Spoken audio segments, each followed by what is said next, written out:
Hi, this video on menopause, Mounjaro, and HRT is a video I've been looking for and I can't find it anywhere, so I'm going to make my own.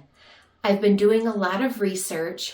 I had a hysterectomy recently and had my ovaries removed, as well as my cervix and my uterus, and my menopause symptoms have just been through the roof. Like what? I have hot flashes, tons of them, multiple times daily.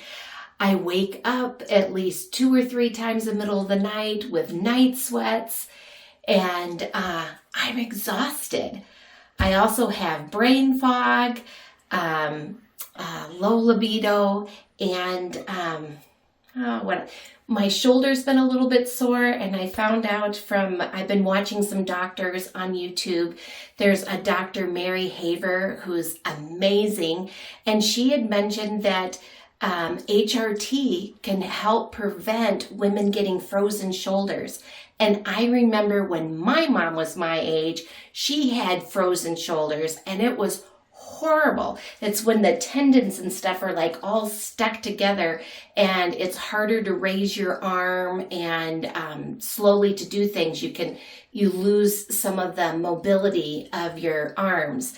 And I just started noticing that I'm having that in my left shoulder. So what are you going to do about it?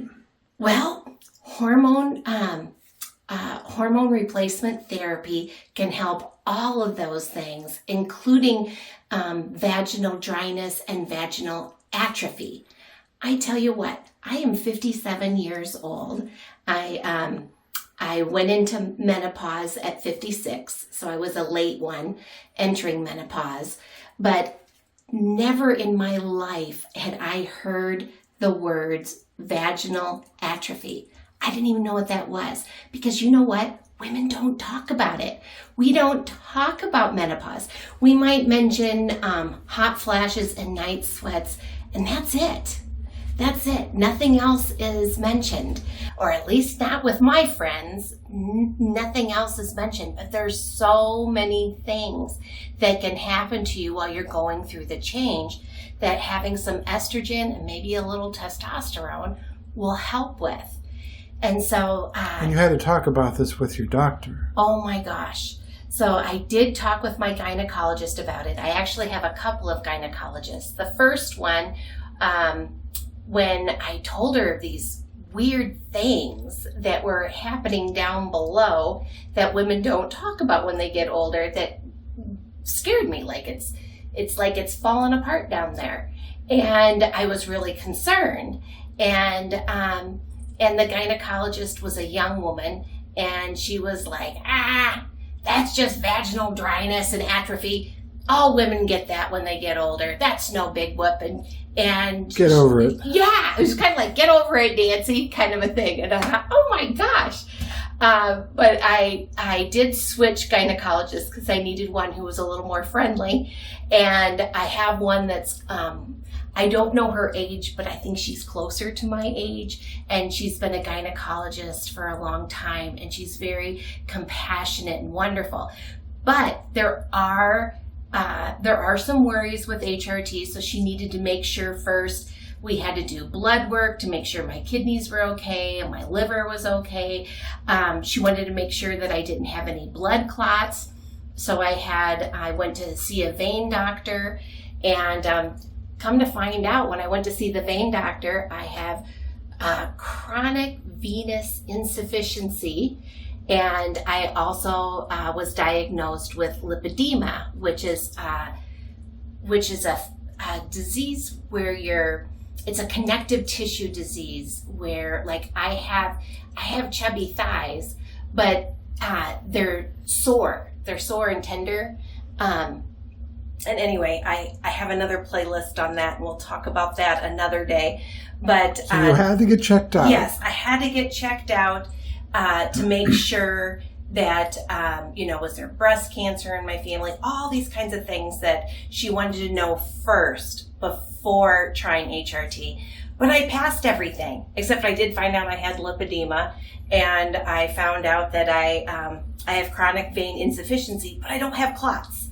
And my arteries were really good. It's just the valves in my veins aren't great, but they're not clotting, so that's an okay thing. So anyway, your doctor will want to really talk to you and look at your history and see if HRT can be a good fit for you. And I passed everything, so I am able to try it. So you're doing it tonight? Yeah, tonight I'm going to do the first part, and I am going to take an estradiol patch. And this, it's a low dose estradiol patch because we want to start me off, low. And if low dose does the trick, that's what we're going to stick with. And this patch I'm to put on twice a week. I'm going to be doing it on, today is Friday, so I'm going to do it on Fridays and Mondays. So what's in it? Estradiol. It's a type of estrogen. Okay. And right now we're kind of in between here, health insurance, because my husband Jeff, who's working the camera, is on just retired July 1st. And so we're doing Cobra, and the Cobra hadn't kicked in yet. And so when I got my estradiol, I'm paying regular prices for it. But regular price in July of 2024 was only $55 for a month's, for a month's supply of estradiol, which isn't too terribly expensive. And I'm hoping it'll be on my insurance, so next month it'll be a little bit less, but not too bad, especially if it stops the hot flashes and some of the other symptoms that I have. So I'm going to be putting this on today. I'm also starting tomorrow. I'm going to use a little bit of testosterone as well. Testosterone can, in the United States, it's only FDA approved for women to take for, I have brain fog, for low libido. But come to find out, it actually helps women in a lot of other ways too. I also follow Dr. Kelly Casperson. She's amazing. And she talks a lot about testosterone, how much it helps women, because women have make testosterone too. And that also can go low when you're having menopause, and having just a little bit of testosterone not only can help your libido, but it also can help with hot flashes and help with your muscles disappearing, because that happens too during menopause, that you start getting less and less muscles. And so it should be helping with that, especially since I'm going to be working on doing some weight training as well. And I'm currently taking Mounjaro, which is a type 2 diabetes medication, and I have type 2 diabetes. But Mounjaro also helps with weight loss as well as helps with type 2 diabetes. That's a wonderful side effect of that. But it's a fairly new medication, and there's not a lot of, I don't know if anyone's done any research that if you can take Mounjaro and hormone replacement therapy, what it does or doesn't do. However, there was just a brand new study just came out in May of 2024, just a couple months ago, that women on semaglutide who were and that's like what? That's like Ozempic and Wegovy. Okay. People who are taking Ozempic or Wegovy that are women that were postmenopausal, and they were taking it at the same time as semaglutide, they lost 30% more weight than women who were postmenopausal, who were taking semaglutide alone. And so that was really exciting to hear that. So anyway, I'm going to be your sister from another mister, and I am going to try it on Mounjaro, on my Mounjaro journey. I'll be doing more videos so that way you can see how it's progressed, if this has really helped me. Did it get rid of a lot of these horrible postmenopausal symptoms that I've been having related to menopause? Did I gain more weight on it, or did I lose more weight on it? What's going to happen? I don't know for sure.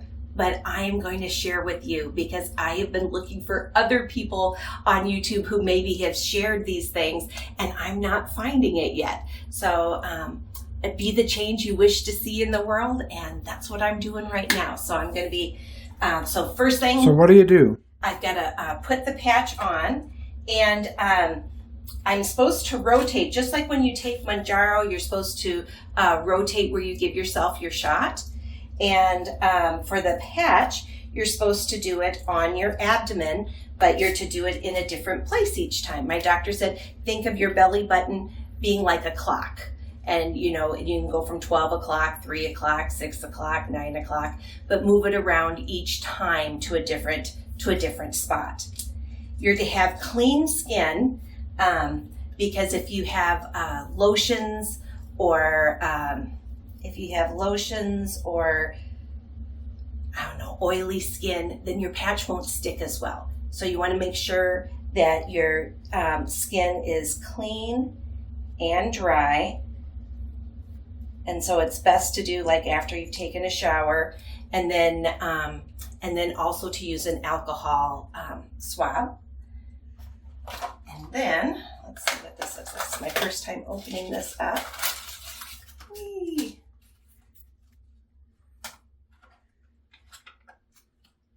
Okay. The patch is in here.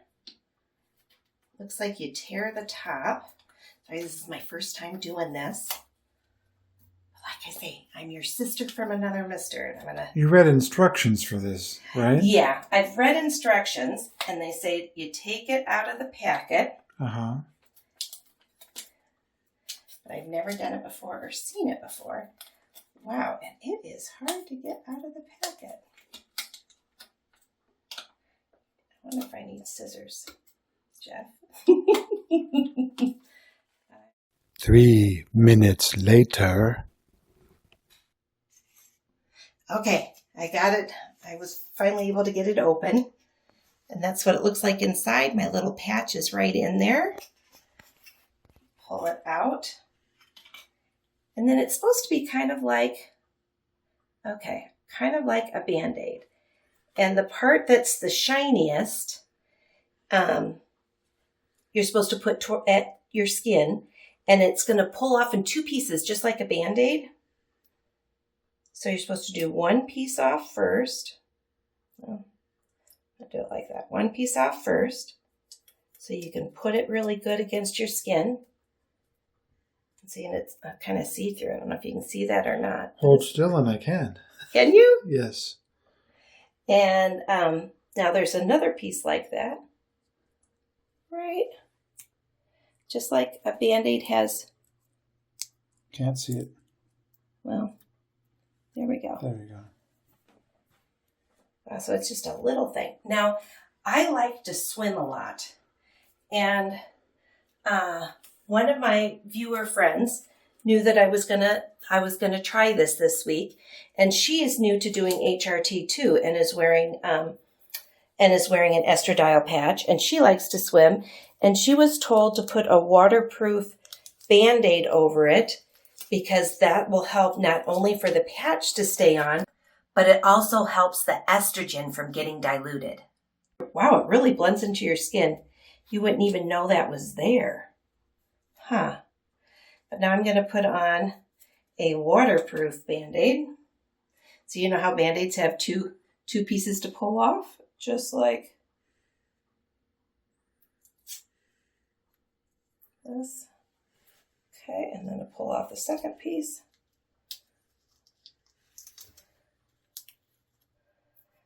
And that should help keep water from getting underneath the estrogen patch and dilute the estrogen. So that should do the trick. It was easy peasy. All right, well, I do, when I give myself my shots on Monday, my Mounjaro's shot on Mondays, I always go live, and those videos you can watch later. I have a Mounjaro Monday playlist. I'll be sharing there, and I'll do some other videos I don't know, every week or two to let you know if this is working and if it's doing the trick and any side effects I might have. One thing they mentioned for semaglutide, because there's no research with Mounjaro and HRT yet that I've seen, is that on semaglutide, that you have to be careful if you have type 2 diabetes, because it might make your blood sugar not be as low as it is when you're not doing HRT with semaglutide.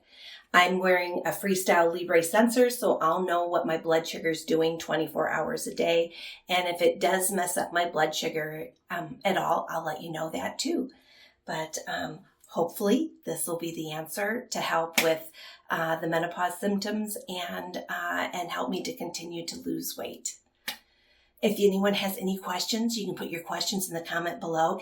If you are taking Mounjaro or Zepbound and hormone replacement therapy, let us know in the comments. What's it been like for you? Are you experiencing more weight loss with it, or weight gain, or about the same? And is it helping your menopause symptoms go away? Thanks everyone for watching, and I hope you have a great day. Bye-bye.